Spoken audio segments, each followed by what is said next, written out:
예루살렘 성전에 오셔서 말씀을 가르치신 예수님.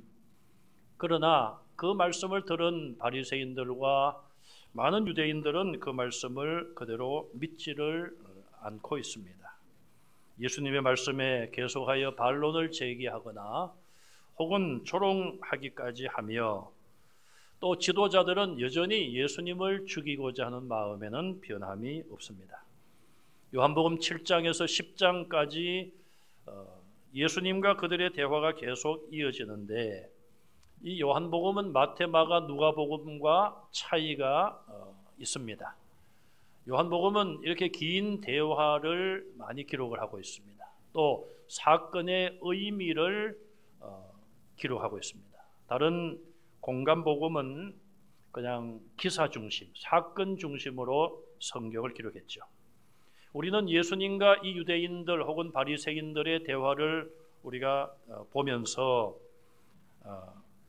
정말 그들이 어떤 생각을 가지고 있는가, 바리새인들이 지금 예수님과 말씀을 서로 나누면서 어떤 생각을 가지고 있고 그들의 신앙이 어떤 상태에 있는가, 우리도 짐작할 수 있지만 예수님의 지적을 통하여 더 정확하게 진단해 볼 수가 있습니다. 우리는 바리새인들의 이런 잘못된 모습을 비판하기보다는 내게도 그러한 모습이 혹시라도 있지 않는가, 우리를 살펴볼 수 있는 그런 말씀이 되시기를 간절히 바랍니다. 이 바리새인들은 매우 집요하게 눈을 뜬 이 사람을 붙잡고 계속 질문을 합니다. 오늘 본문을 보시면은 먼저 눈뜬 사람과 바리새인들의 대화가 나오고, 그 다음에 눈뜬 사람과 예수님의 대화, 마지막으로 예수님께서 바리새인에게 하신 말씀이 나옵니다. 자, 먼저 이 바리새인들과 눈뜬 사람의 대화를 24절에서 34절 사이에서 볼 수가 있습니다.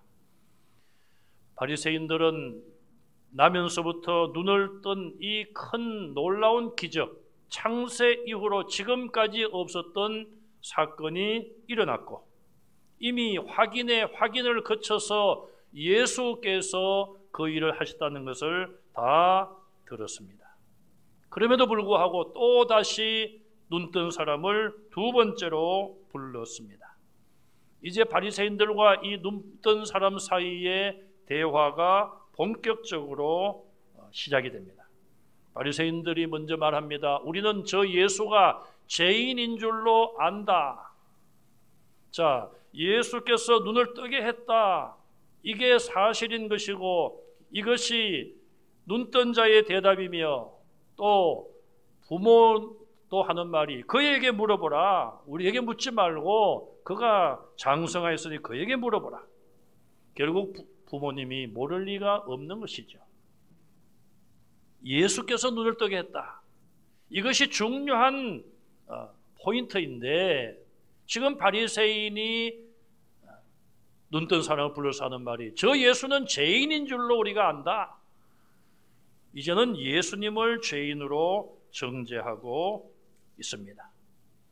예수님을 통하여 놀라운 이적이 일어나고, 우리가 지난번에 살펴본 것처럼 이사야서나 시편 말씀처럼 하나님이 하시지 아니하면, 하나님이 보내신 메시아가 하시지 아니하면 할 수 없는 일을 예수가 하셨다면 예수님을 메시아로 믿으면 될 텐데, 그것을 하지 못하여 이제는 예수님을 안식일을 어긴 죄인으로 정죄하고 있습니다.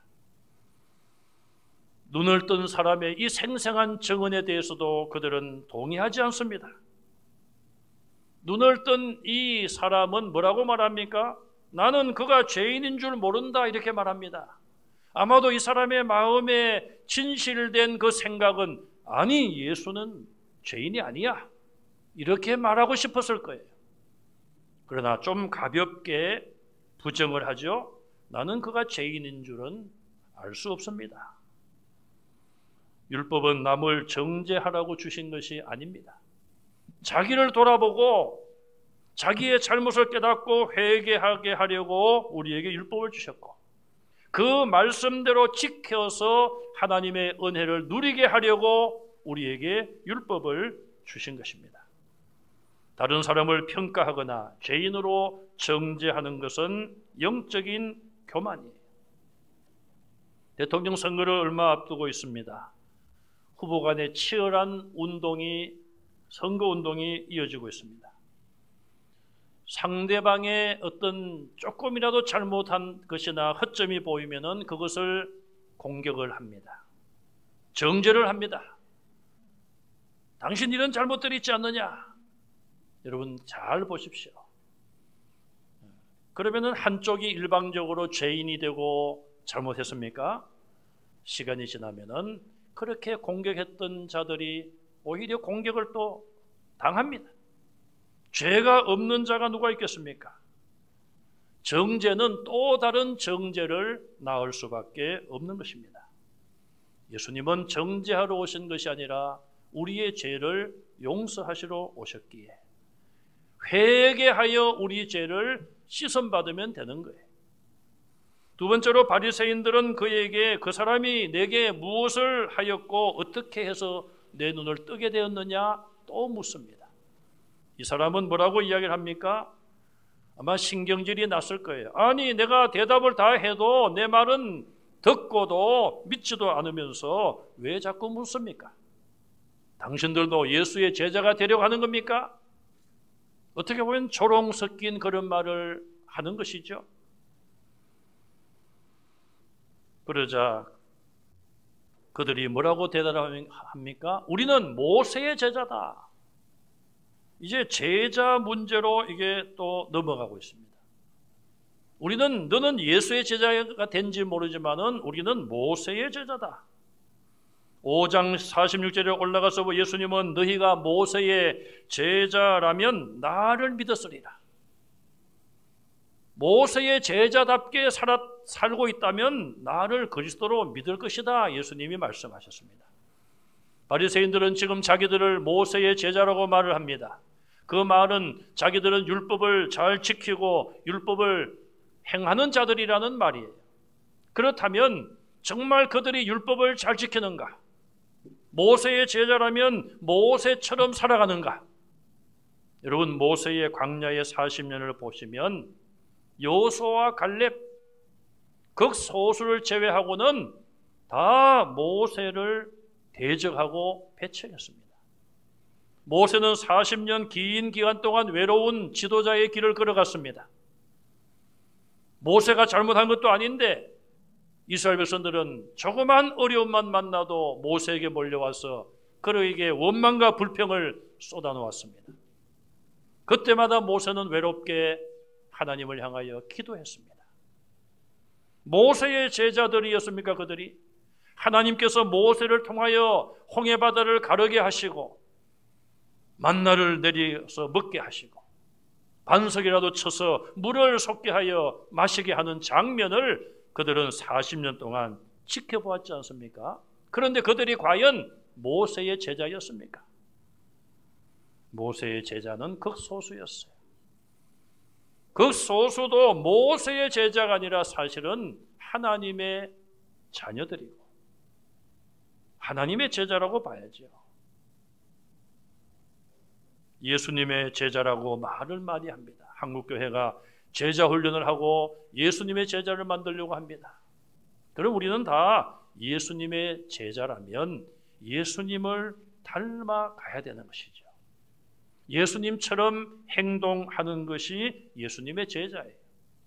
입으로만 말로만 모세의 제자다, 예수의 제자다, 그것은 큰 의미가 없습니다. 바리새인들은 지금 자기들의 조상적부터 내려오는 전통, 유전 이런 것들을 물려받아 지켜온다고 하면서 모세의 제자인 것을 자랑스럽게 말하고 있어요. 그러나 예수님은 이미 영원 전부터 계셨던 하나님이시고 모세의 생명을 이 땅에 주신 분이 예수님 아닙니까? 그런 예수님 앞에 자기들이 예수의 제자가 되는 것을 거부하고 모세의 제자라고 자랑을 하고 있는 것입니다. 아무리 진리의 말씀을 그들이 귀로 들었지만 메시아가 할 수 있는 그리스도만이 할 수 있는 그런 놀라운 일을 예수님이 행하셨지만은 그들의 마음과 그들의 귀와 눈은 다 막아버리고 감아버린 것입니다.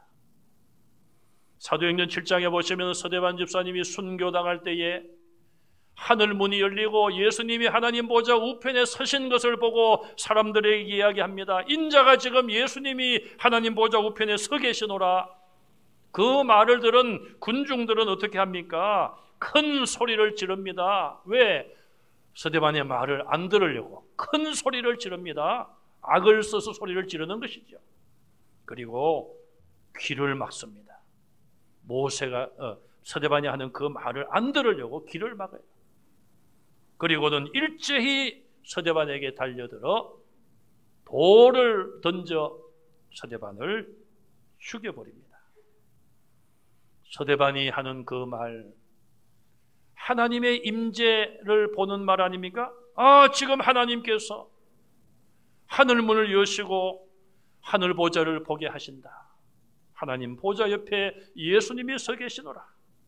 그 말을 들었다면 그들은 엎드려야 되는 것입니다. 하나님의 임재 앞에 엎드려야 되는 것이 아니겠습니까? 그런데 소리를 지르며 악을 쓰며 귀를 막아버리고 그 말을 하는 서대반을 결국은 죽이고 말았습니다. 바리새인들이 바로 그들과 다른 점이 무엇입니까? 똑같은 사람들이에요. 그들은 이미 오래전부터 예수님의 말씀을 들어왔습니다. 예수님이 행하시는 놀라운 일들을 이미 다 들어왔고 눈으로 보기도 했을 것입니다. 그러나 계속하여 마음이 완악해지고 예수님을 죽이려는 생각에는 변함이 없었습니다. 이제는 예수님을 통하여 눈을 뜨게 되었다는 이 사람의 말도 듣기 싫은 것이고 믿기도 싫은 것이죠. 그러자 30절부터 이제 이 대화의 주도권이 눈을 뜬 자에게로 넘어가고 있습니다. 이상하다. 아니, 예수가 내 눈을 뜨게 했다는데 왜 예수가 어디서 왔는지 모른다고 하느냐? 이 말은 무엇을 말합니까? 이미 성경에서 말씀한 것처럼 하나님만이 맹인의 눈을 뜨게 하시고 메시아가 오셔서 그런 일들이 있을 것이라는 그 말씀을 따라 예수가 나의 눈을 뜨게 한 것을 보면 예수가 어디서 왔는지 이제는 인정하고 알아야 되지 않느냐 이 말이에요. 그러면서 눈을 뜬 사람이 이 종교 지도자들을 향하여 일장 설교를 합니다. 31절 이하에 보면 첫째로 하나님은 죄인의 말을 듣지 않으신다. 죄인의 말이란 것은 기도일 수도 있고요. 또 선은 선포, 명령일 수도 있어요. 귀신이 들어간 자에게 귀신아 그에게서 나오라 명령이죠. 하나님은 죄인의 말을 듣지 않습니다. 죄인이 기도해도 응답하지 않으며 죄인이 그렇게 명령해도 귀신이 나오지 않을 것이며 죄인이 만약에 실로암에 가서 씻으라고 말했다면 내가 가서 씻었어도 내 눈은 뜨지 못했을 거라는 이야기죠. 시편 66편 18절 말씀에 나의 마음에 죄악을 품었더라면 주께서 듣지 아니하시리라. 죄악을 품고 기도했다면 하나님이 듣지 않으신다고 말씀하고 있어요. 야고보서 5장 16절 말씀에도 너희 죄를 서로 자백하며 고백하며 병 낫기를 위하여 기도하라. 의인의 간구는 역사하는 힘이 있다고 했습니다. 우리가 다 죄인이지만 우리의 죄를 먼저 회개하고 사함받고 주님의 십자가의 보혈로 정결해졌다고 하나님이 의인으로 인정해 주시면 의인의 그 기도는 역사하는 힘이 있을 줄로 믿습니다. 지금 이 사람의 말이 그 말 아닙니까? 이 예수가 죄인이라면은 이런 일이 있을 수 없다는 거예요. 두 번째, 하나님을 경건하게 섬기고 하나님 뜻대로 행하는 자, 하나님은 그들의 말을 들으신다. 그것을 안다. 예수가 죄인인지 내가 모르지만은 경건하고 하나님 뜻대로 행하는 자, 그 말을 하나님이 들으시는 줄로 안다. 이 말은 예수님이 죄인이 아니란 것이죠.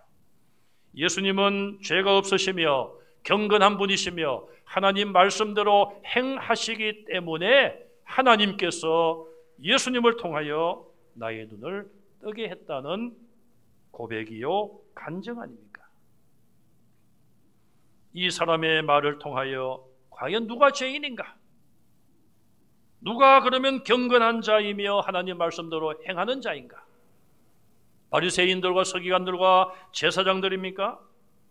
이들은 자기들의 경건의 모양을 사람들에게 내세우고 보여주기를 좋아했던 사람들입니다. 경건의 모양만 있지 경건의 능력은 없었던 자들이에요. 정말 이들이 경건의 능력이 있었다면 지금까지 이 나면서부터 맹인된 자를 위하여 기도를 했어야죠. 하나님, 이 사람 정말 얼마나 힘들고 긍휼히 여겨주시고 하나님 눈을 뜨게 해주십시오. 그런 시도라도 기도라도 해봤어야죠. 자기들만 경건하다고 자랑하고 남이 어떻게 되든 사랑하지 못했던 자들 아니겠습니까? 디모데후서 3장 5절에 바울은 이렇게 말씀합니다. 경건의 모양은 있으나 경건의 능력은 부인하니 이 같은 자들에서 내가 돌아서라. 경건의 모양만 있는 자들, 그들에게서 돌아서라는 것입니다. 경건의 능력이 없는 자들에게서 돌아서라는 것입니다. 그 말은 진정으로 하나님 앞에 경건한 자가 되어서 경건의 능력까지 가지라는 바울의 권면입니다. 우리가 하나님의 말씀대로 행하면 하나님은 우리의 기도에 우리의 말에 응답을 주신다. 이 사람의 말은 지극히 신앙적이고 성경으로 볼 때 지극히 상식적인 말이에요. 그의 말은 32절에 계속됩니다. 창세 이후로 지금까지 맹인된 자가 눈을 떴다는 말을 들어본 적이 없습니다. 역사적인 사실 아닙니까? 나면서부터 자기 아들이 맹인으로 태어났습니다. 앞을 보지 못합니다. 부모의 마음이 얼마나 아팠겠습니까? 부모가 만약에 조금이라도 경제적인 여유가 있었다면 자기 아들의 눈을 뜨게 하기 위하여 온갖 의사들과 온갖 약을 찾았을 것입니다. 여보시오, 눈을 뜨게 하는 좀 약이 없습니까? 의사나 또 약을 파는 사람들이 물었을 것입니다. 예, 우리 아들이 태어나면서부터 앞을 보지 못하네요. 안 됐지만은 그런 약은 없습니다. 그런 일은 있을 수도 없고 지금까지 눈을 뜬 사람은 없습니다. 여러분, 그 부모가 수소문해서 알아봐야지만 그런 결과를 받았겠습니까? 처음부터 그런 일은 생각도 할 수 없는 건 아니겠습니까? 이제 이 사람은 자기에게 일어난 이 놀라운 분명한 사실을 가지고 예수님에 대해서 이야기를 하고 있는 것입니다. 결론적인 이야기죠. 예수님은 죄가 없습니다. 경건하시고 하나님 뜻대로 행하시기 때문에 하나님께서 이 예수님의 말씀을 들으시고 이런 놀라운 역사를 나타냈습니다. 얼마나 좋은 설교입니까? 이 사람 신학교도 안 나왔잖아요. 그런데 이 종교 지도자들에게 이 하는 말을 우리가 보면은 정말 이거는 사람이 하는 게 아니라 성령께서 그에게 역사하신 줄로 믿습니다. 오순절날 성령이 강림했지만 이미 성령님은 구약시대 때도 역사하신 분이에요. 이 말을 들은 바리새인들은 어떻게 합니까? 34절 이하에 첫째로 너는 죄 가운데서 태어났다. 또 죄 타령을 하고 있어요. 야, 너는 죄 가운데서 태어난 사람이야? 죄 때문에 지금은 넌 예수 때문에 눈을 떴다고 하지만은 너 얼마 전까지 그 죄 가운데 태어나고 죄가 많아서 눈을 보지 못하고 그렇게 살았던 사람이야? 이렇게 말하고 있는 것이죠. 우리는 의인이라는 말입니다. 여러분, 상대방을 죄인으로 정죄하고 공격하면은 나는 의인이라는 것이죠. 의인이 누가 있습니까? 다 죄인입니다. 죄인이다 의인이다 판결하실 분은 예수님이신 줄로 믿으시기 바랍니다. 예수님 외에는 그를 말할 자격이 없는 거예요. 두 번째로, 우리를 가르치려고 하느냐? 우리를 가르치느냐? 나이가 많아도 배울 건 배워야죠. 지위가 높아도 잘 모르면 배워야 되지 않겠습니까? 저희 아버님이 장로님으로 교회를 섬기셨는데 한 번은 저에게 서울에 오셔서 그런 말씀을 하시더라고요. 그런 말씀을 잘 안 하시는데, 교회에 이제 시골 교회다 보니까 처음에는 전도사님이 와서 이제 목회를 하셨어요. 목사님을 못 모시고 젊은 전도사님이 오셔서 목회를 하시는데, 교회 이제 뭐 공사를, 조그만 공사를 해서 문을 하나 이렇게 만드는 그런 공사를 했대요. 그래서 전도사님은 이제 저쪽에 문을 내려고 하셨고, 아버님은 전도사님 거기보다 이쪽이 더 좀 낫지 않겠습니까? 그렇게 말씀을 하셨대요. 그랬더니 전도사님 하시는 말씀이, 장로님 지금 나를 가르치려고 합니까? 그래서 그 후로는 아버님이 그냥 말씀을 안 하셨대요.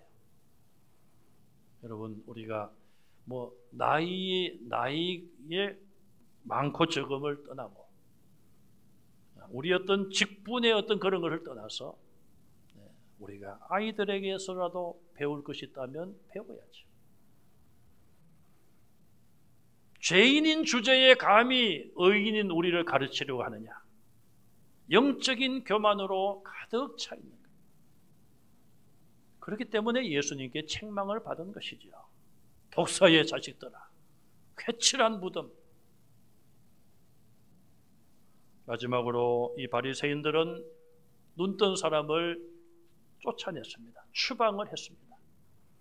그 자리에서 쫓아냈다는 말이 아니라 이미 사내들인 공회에서 예수를 그리스도라고 하는 자는 추방하기로 결정을 해놓았고, 이 사람이 그렇게 말하니 할 말이 없는 거 아닙니까? 이 사람의 이런 말을 들어보면 이제 결론은 간단합니다. 그래, 우리가 몰랐던 것을 이 사람이 깨달았구나. 예수님이 그리스도가 맞구나. 받아들이고 믿으면 되는 거예요. 그런데 교만과 자만심, 자존심, 또 사탄이 그들의 마음을 닫아버렸기 때문에 결국은 쫓아냈습니다. 여러분, 이것이 사람이 할 수 있는 마지막이에요. 뭐 권력을 통한 어떤 심판이라고 할까요? 뭐 폭력일 수도 있고요. 뭐 또 감옥에 가두는 걸 수도 있고, 자기들의 힘으로 할 수 있는 것이, 이것이 한계입니다. 초대교회 이후로 지금까지 기독교 2000년 역사 동안 수많은 우리의 믿음의 선진들은 이런 일을 당했습니다. 믿음을 지키다가 추방을 당하기도 하고, 믿음을 지키다가 왕따를 당하기도 하고, 믿음을 지키다가 감옥에 들어가기도 하고, 고문을 당하기도 하고, 죽기까지 해왔습니다. 눈뜬 사람은 이들의 악함에 대하여 어느 정도 짐작은 했지만, 그러나 끝까지 굴하지 아니하고 자기에게 나타난 놀라운 변화에 대해서 끝까지 진실을 이야기했습니다.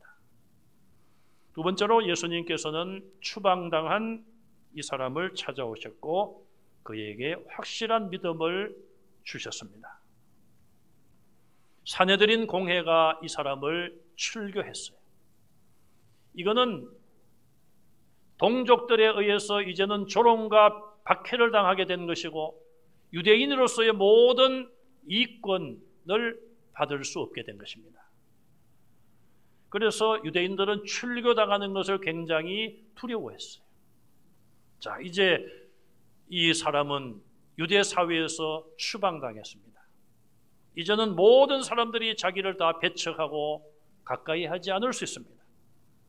사람들에게 버림받은 이 사람, 예수님은 그냥 두시지 않고 그를 찾아가 만나십니다. 그리고 그에게 말씀하시고 그의 친구가 되어주십니다. 예수님의 비유 가운데 거지 나사로와 부자의 이야기가 있습니다.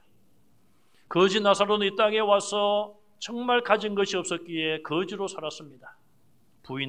부자의 집에서 먹고 버리는 것을 얻어먹고 살았습니다. 그러나 하나님을 믿었습니다. 죽었습니다. 이 거지는 아브라함이 있는 하나님 나라에서 편히 쉬고 있습니다. 이 세상에서 그가 거지로서 어려운 삶을 살았지만 하나님은 그의 죽음 이후에 그를 하늘의 안식으로 예비해 주셨습니다. 조금 전에 말씀드린 서대반 집사의 순교의 장면, 서대반 집사님이 믿음을 지키고 당신들이 예수님을 십자가에 못 박았습니다. 회개해야 됩니다. 담대하게 설교하다가 그는 돌에 맞아 죽었습니다.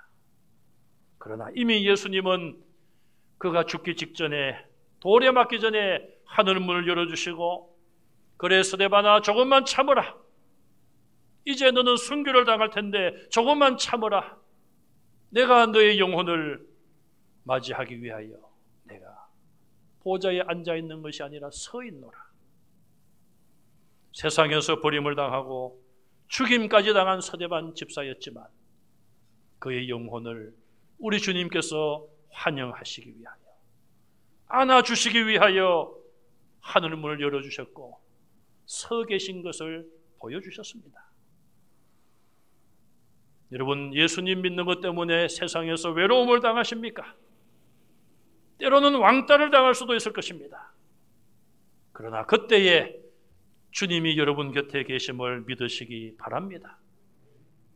여러분들의 친구가 되어주시고 볼지어다 내가 세상 끝날까지 너와 항상 함께하리라. 세상 끝날 이후에 하나님 나라에서도 영원히 우리와 함께하실 줄로 믿으시기 바랍니다. 예수님은 이어서 39절에 내가 심판하러 이 세상에 왔다. 보지 못하는 자들을 보게 하고 보는 자들은 맹인이 되게 하리라. 구원하기 위해서 오셨다고 하신 말씀을 이제 여기서는 심판하러 왔다고 말씀을 하셨어요. 왜? 보는 자들은 맹인이 되게 하려 함이라. 이것이 심판이에요. 보는 자들은 뭘 말합니까? 지금 이 바리새인들처럼 우리는 다 볼 수 있다, 우리는 죄가 없다, 우리는 의인이다, 자기 스스로 이렇게 말하는 자들, 내가 그들을 맹인이 되게 하리라. 이것이 주님의 심판이죠. 빛이신 예수님은 이 땅에 오셔서 두 가지 방식으로 빛을 비추셨습니다. 첫째는 죄를 깨닫고 회심시키기 위하여, 구원시키기 위하여 빛을 비추셨어요. 친구도 없고 소외되고 죄인으로 손가락질 당하는 자들, 그들에게 참 빛을 비추셔서 그들이 자기 죄를 깨닫고 주여 나는 죄인입니다, 나를 떠나십시오, 그런 자들에게 구원의 빛을 비춰주신 것이죠. 반대로 나는 의인이다, 너희들이 죄인이다, 심지어는 예수님까지도 죄인이라고 말하는 이들, 완악한 이들, 교만한 이들,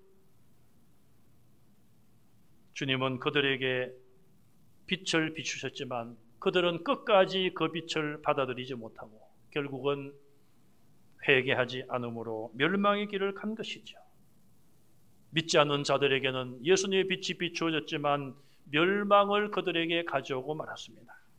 오늘 우리는 주님 앞에 어떤 고백을 할 수 있겠습니까? 주님, 저는 아직도 영적으로 어둡습니다. 어두운 저를 비춰주십시오. 이런 고백할 수 있는 저와 여러분들이 되시기를 바랍니다.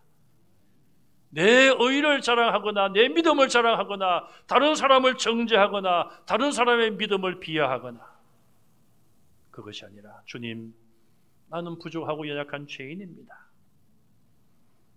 이런 고백할 수 있기를 간절히 바랍니다. 마지막 41절에 예수님은 바리새인들에게 말씀하십니다. 너희가 차라리 맹인 되었다면 죄가 없겠지만 본다고 하니 너희 죄가 그대로 있다. 무슨 이야기입니까? 우리가 영적으로 맹인입니다. 우리도 불쌍히 여겨주십시오. 이렇게 회개하면 죄를 용서받고 죄의 문제가 해결됩니다. 그러나 아직도 깨닫지 못하고 아직도 우리는 잘 볼 수 있다. 본다고 말하니 안다고 말하니 너희 죄는 그대로 있다. 그들은 아무리 듣고 아무리 보아도 회개의 문턱을 넘어가지 못하고 있습니다. 예수님의 이 말씀은 만일 너희가 맹인된 것을 진정으로 깨닫는다면 나를 따라오고 내 제자가 되었으리라. 그러면 구원을 받으리라는 말씀이죠. 그러나 끝까지 교만하고 끝까지 회개하지 않으므로 여전히 어두운 가운데 빠져 있을 수밖에 없다는 말씀이에요. 우리는 이 눈을 뜬 이 사람과 이 사건으로 인하여 일어난 예수님과 바리새인들의 이 대화를 쭉 살펴보았습니다. 가장 중요한 것은 무엇입니까? 믿음이죠. 믿음.